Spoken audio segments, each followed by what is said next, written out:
RS यूनानी pharmacy, गुर्दे, पित्ते में पथरी, दोबारा पथरी ना होने का किया जाता है मुकम्मल इलाज।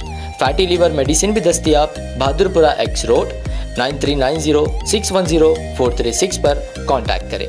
जिला नांदेड़ जिले में एक खौफनाक हादसे में 5 लोगों की मौत हो गई और 5 अफराद जख्मी हैं।